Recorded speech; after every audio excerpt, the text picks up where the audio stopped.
So hey guys, welcome back to another video of a perfect world and I hope कि तुम लोग बहुत ही ज्यादा अच्छे और मजे में होगे। वीडियो में आगे बढ़ने से पहले कहना चाहूंगी कि अगर इससे पहले के एपिसोड अभी तक चेकआउट नहीं किया है तो पहले जाओ और जाके उसे देख लो, वरना यहाँ तुम्हें आज के इस कमाल के एपिसोड में बिल्कुल भी मजा नहीं आने वाला। और अगर तुमने देख लिया है तो बिना किसी देर के आज के इस वीडियो को फटाफट से शुरू करते हैं। बट उससे पहले प्रीवियस पार्ट को थोड़ा सा जान लेते हैं। सो होमीज, जैसा कि मैं लास्ट एपिसोड में देखा था जहाँ पे हमारे शीहा को फाइनली वो थंडर पूल मिल जाता है, जिसके चलते यहाँ पर एंडर वे से लेकर जो बाकी कैरेक्टर्स थे ना, वो एक एक करके शीहाओ को बड़े से बड़े ऑफर देने लगते हैं। लेकिन सबके ऑफर्स को शीहाओ यहाँ पे ठुकरा देता है। यहाँ तक कि उसे तो काफी सारे पावरफुल ट्रेजर्स के ऑफर्स भी दिए जाते हैं और बस कुछ महीनों के लिए उससे उस पूल का एक्सेस मांगना चाहता है। लेकिन शीहाओ फिर भी इन सभी के ऑफर्स को नकारते हुए इन्हें अपना ऑफर देता है और कहता है कि जो कोई भी मुझे वैंग फैमिली के उन 5 मेंबर्स को ला के देगा जो कि इसे इंपीरियल पास के मेंबर्स है, तो मैं वैंग फैमिली के मेंबर्स के बदले में आपको ये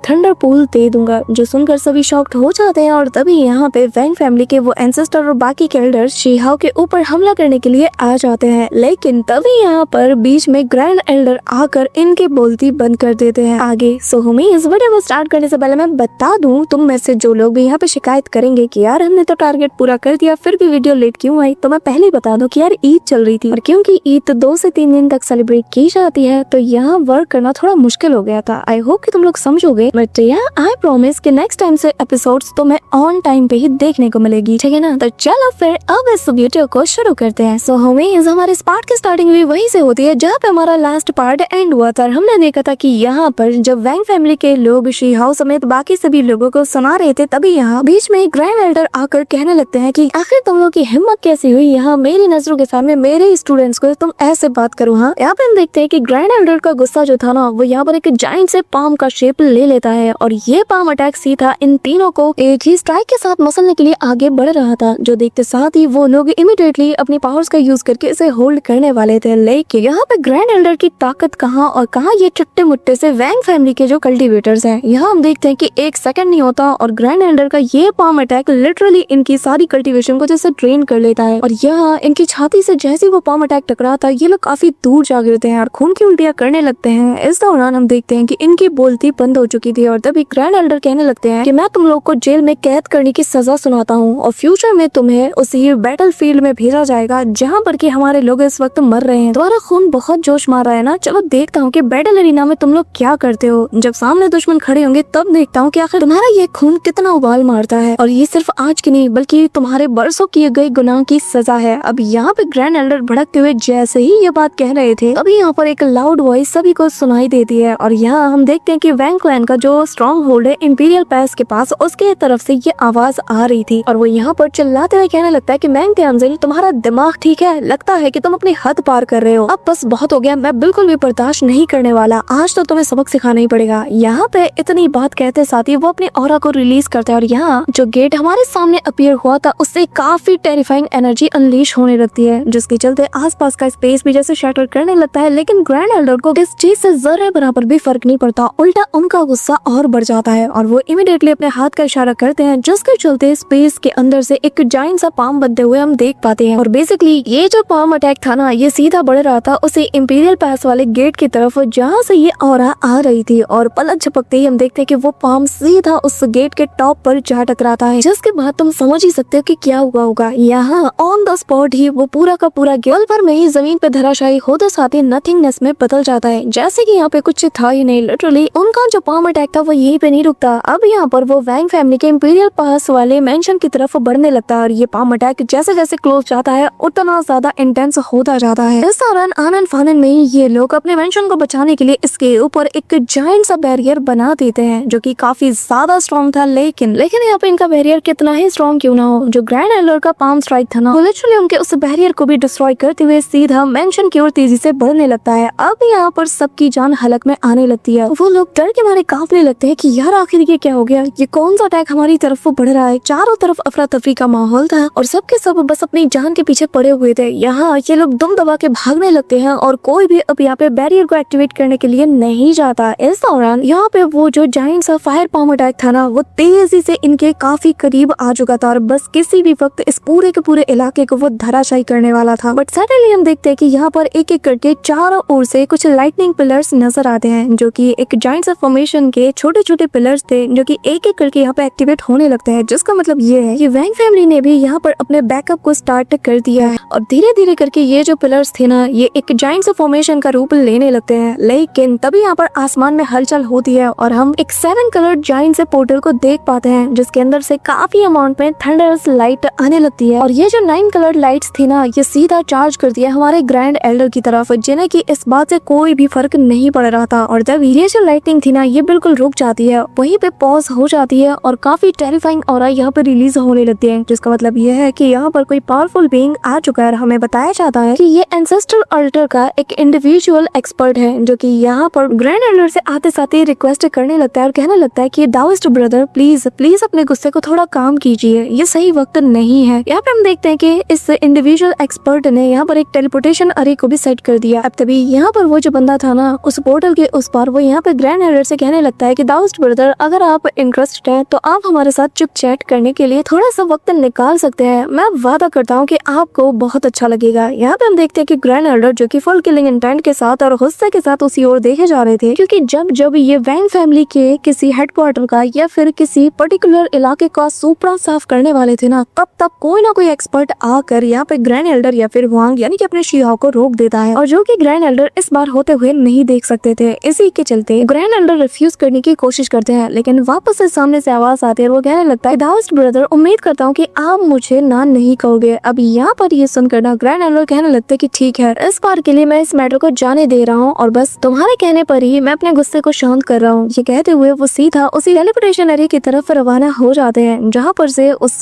पावरफुल एक्सपर्ट की जो ऑरा है हमें फील हो रही थी। अब यहाँ ग्रैंड एल्डर जब यहाँ पे जा रहे थे तो पीछे से उन्हें हुआंग समेत बाकियों की चिंता हो रही थी, तो वो उनकी तरफ पलट के देखने लगते हैं और स्पेशली हुआंग और उसके ट्रेचर्स की तो उसे सबसे ज्यादा फिक्र हो रही थी। तो वो यहाँ पर एक सील को सीधा हुआंग के उस ट्रेचर यानी कि उसे लाइटनिंग पूल की तरफ फेंक देता है और कहता है, तुम्हारे हाथों में ये जो थंडर पूल है, अब ये पूरी तरीके से सील है, कोई